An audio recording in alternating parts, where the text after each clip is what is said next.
देवक गुरु वीरेश्वर का शिष्य था। वीरेश्वर थे संगीत विशारद। उनके शिष्य बहुत थे, पर सबसे प्रिय था देवक। वह था गुरु भक्त और हर समय साधना में लीन रहने वाला। उसके स्वर की मधुरता अद्भुत थी। गाता तो रस की धारा बहने लगती। देवक एक छोटे से गांव बिसारा में रहता था। बिसारा पहाड़ी की तलहटी में बसा था।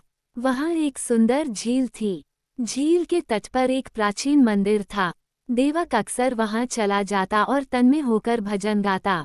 घर में पत्नी और 2 बच्चे थे। देवक कोई नौकरी न करता था, फिर भी जीवन मजे से बीत रहा था। एक बार की बात, बरसात का मौसम था। रह रहकर वर्षा हो रही थी, पर खराब मौसम भी देवक को न रोक सका। वो हमेशा की तरह मंदिर में जा बैठा, भगवान को प्रणाम किया और भजन गाने लगा। धीरे धीरे बारिश तेज हो गई। दूर दूर तक कोई न था। तभी बाहर एक घोड़ा आकर रुका। घुड़सवार पानी में बुरी तरह भीग चुका था। मधुर स्वर सुनकर उसके कदम आप से आप उस तरफ उठ गए। उसने देवक को मूर्ति के सामने बैठे गाते देखा तो बाहर ही ठिठक गया। देवक ने गाना बंद किया तो उस व्यक्ति का ध्यान भंग हुआ। उसके मुंह से निकला अद्भुत आवाज सुनकर देवक चौंक उठा। वो व्यक्ति अंदर आ गया। उसने कहा, मैं शांतिपुर में रहता हूँ। कहीं काम से गया था, लौटते समय तेज बारिश में भीग गया। मैंने जीवन में ऐसा मधुर कंठ आज से पहले कभी नहीं सुना। आप धन्य हैं। इसी बीच बारिश कुछ हल्की हो गई। देवक ने कहा, रात हो चली है, मौसम का कुछ भरोसा नहीं। आप मेरे घर विश्राम करें, सुबह चले जाएगा। अजनबी देवक के साथ उसके घर चला गया। देवक ने उसे बदलने के लिए सूखे कपड़े दिए, फिर दोनों ने भोजन किया। सुबह उसने विदा लेते समय कहा, शांतिपुर आओ, वहाँ तुम्हारी प्रतिभा और निखरेगी। कभी आना हो तो नगर द्वार पर शांतनु को पूछना, फिर तुम्हें कोई परेशानी ना होगी। देवक की पत्नी अजनबी की बातें ध्यान से सुन रही थी। बोली, उसने ठीक ही कहा। आखिर इस छोटे से गांव में पड़े रहकर भी क्या होगा। उस समय देवक ने पली की बात टाल दी, पर मन में एक इच्छा जन्म लेने लगी थी, शांतिपुर जाकर अपनी कला का प्रदर्शन किया जाए। आखिर एक सुबह देवक शांतिपुर के लिए चल दिया। एक व्यापारी अपनी मालगाड़ी लेकर उधर ही जा रहा था। अगले दिन देवक शांतिपुर के नगर द्वार पर खड़ा था। उस समय दिन डूब रहा था। द्वार बंद हो चुका था। देवक ने प्रहरी से कहा, मुझे शांतनु से मिलना है। इतना सुनते ही वहां हलचल मच गई। 4 प्रहरी उसे अंदर ले गए, लेकिन व्यापारी को प्रवेश नहीं मिला। थोड़ी देर बाद उसे एक भव्य भवन में ले जाया गया। शांतिपुर एक बड़ा नगर था। सब तरफ खूब रौनक थी। देवक को एक कक्ष में बैठा दिया गया। कुछ देर बाद एक व्यक्ति अंदर आया। ये वही अजनबी था। उसने शानदार कपड़े पहन रखे थे। शांतिपुर महाराज की जय, वहां खड़े प्रहरी ने कहा। देवक सम्मानपूर्वक खड़ा हो गया। शांतिपुर नरेश राघवेंद्र ने कहा, बैठो देवक, तुम महान गायक हो। मेरे दरबार में अनेक संगीतकारों ने अपनी कला का प्रदर्शन किया है, पर तुम्हारे जैसा मधुर कंठ किसी के पास नहीं। आप शांतनु? हाँ, शांतनु मेरा गुप्त नाम है। मैं तुम्हारा संकोच समझ रहा है। उस शाम मैं वेश बदलकर एक विशेष कार्य से कहीं गया था, इसीलिए मैंने तुम्हें अपना परिचय नहीं दिया था। परिचय देने पर शायद तुम कुछ घबरा जाते और तब मैं इतना आनंद न ले पाता। राजा ने देवक को राजगायक का पद प्रदान किया।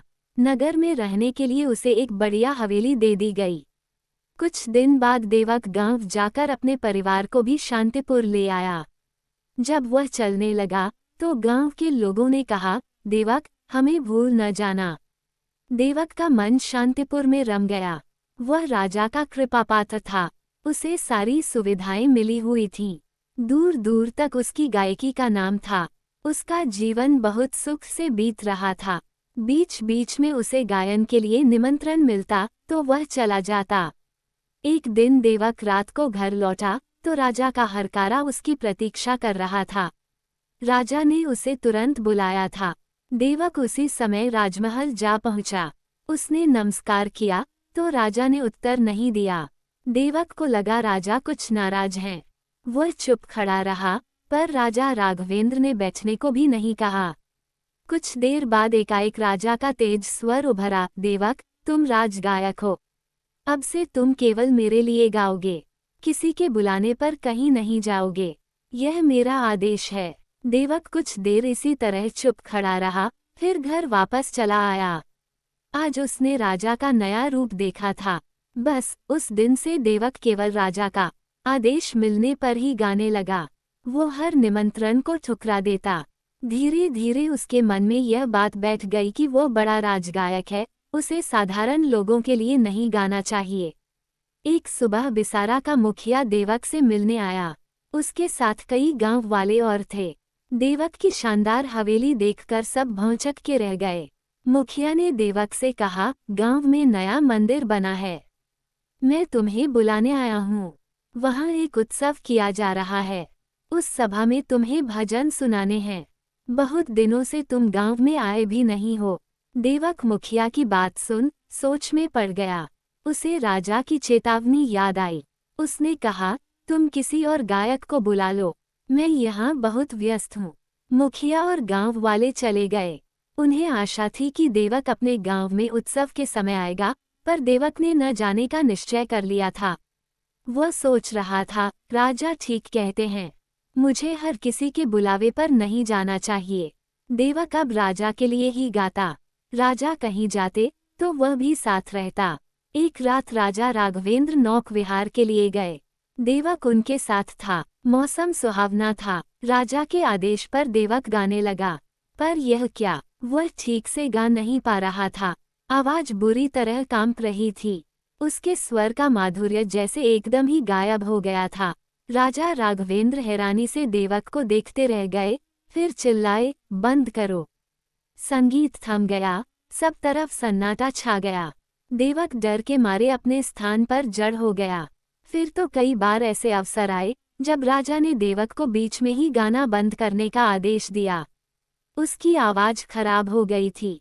और फिर वह दिन भी आया जब राजा ने बेसुरा गाने के आरोप में देवक को कोड़ों से पिटवाया, उसे राजधानी से चले जाने का आदेश दिया।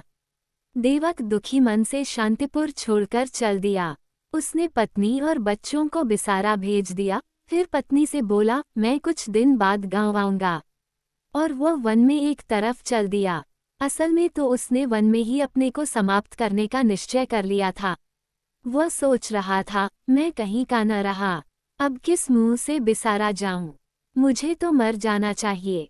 अंधेरा छा गया। वन्य जीवों के डरावने स्वर गूंजने लगे। देवक बेसुध सा एक तरफ चला जा रहा था। एकाएक उसने सामने प्रकाश देखा तो उसी तरफ बढ़ गया। वहां एक गुफा थी। प्रकाश उसी में से आ रहा था। देवक झिझकता हुआ अंदर पहुंच गया। उसने देखा, गुफा नीचे उतरती जा रही है। गुफा के अंत में एक विशाल कक्ष था। वहां देव प्रतिमा के सामने दीपक जल रहा था। हवा में फूलों की सुगंध थी। देवक ने इधर उधर देखा, पर कोई नजर नहीं आया। वह देवता को प्रणाम कर बैठ गया। फिर उसकी आंखों से आंसू बह चले। वह कहने लगा, तुमने मुझे ठीक दंड दिया, जो मेरा मधुर कंठ मुझसे छीन लिया। अब मैं तुम्हारी शरण में हूँ, यहीं रहूंगा, कहीं नहीं जाऊंगा। कुछ देर बाद कक्ष में संगीत गूंजने लगा। देवक चुप बैठा था, पर फिर उसके होंठ हिलने लगे। वह भजन गाने लगा। पहले स्वर कुछ कांप रहा था, फिर सध गया। वह लय के साथ गाने लगा। गाता रहा, गाता रहा। जल्दी ही चारों ओर यह समाचार फैल गया कि जंगल की गुफा से गाने की आवाजें आती हैं। कुछ लोग डरे तो कुछ उत्सुक होकर पता करने गए। जो अंदर गया, फिर बाहर नहीं आया। एक दिन ऐसा भी आया कि राजा राघवेंद्र उस गुफा में आ पहुंचे। उनके साथ बहुत से लोग थे। उन्होंने दूर से ही देवक का मधुर स्वर पहचान लिया। वह चकित भाव से अंदर गए और देवक के पास जाकर बैठ गए। वहां पहले से ही बहुत लोग बैठे थे। देवक अपनी संगीत साधना में तन्मय था। एकाएक राजा राघवेंद्र बोल उठे, देवक, तुम धन्य हो, मैं क्षमा चाहता हूँ, आओ राजधानी लौट चलो। देवक ने आंखें खोलकर राघवेंद्र की ओर देखा, फिर बोला, महाराज, ये भूल अब मैं दोबारा नहीं करूँगा। राजसुख के लिए मैंने अपने कंठ को बेच दिया था, अपनों से दूर हो गया था। मुझे भगवान ने उसी का दंड दिया था। आप जाए, मैं क्षमा चाहता हूँ। राघवेंद्र ने कहा, देवक, तुम्हें मेरे कारण कष्ट उठाना पड़ा, क्षमा तो मुझे मांगनी चाहिए। सचमुच मैंने तुम्हारे कंठ को कैद कर लिया था। देखो, मुक्त होकर तुम्हारे कंठ का माधुर्य लौट आया है। कहते कहते राघवेंद्र की आंखों से आंसू बहने लगे। देवक ने कहा, महाराज, आप बड़े राजा हैं, आप कुछ भी खरीद सकते हैं, पर मुझे मेरा ईश्वर मिल गया है, मैं यहाँ से कहीं नहीं जाऊंगा। हारकर राजा राघवेंद्र अपनी राजधानी लौट गए। बाद में बिसारा के सब लोग गुफा में आए। उनके साथ देवक की पत्नी और बच्चे भी थे। उनके बहुत कहने समझाने पर देवक गांव लौटने को तैयार हुआ, एक शर्त पर। उसने पत्नी से कहा, मेरा खोया सुर मुझे ईश्वर की शरण में लौटने से मिला है, मैं प्रतिदिन यहाँ आया करूँगा। तब से देवक प्रतिदिन गुफा मंदिर में आने लगा। वह आया तो वहाँ भीड़ जुटने लगी। एक दिन उस भीड़ में राजा राघवेंद्र भी दिखाई दिए। उनकी आंखों में आंसू थे।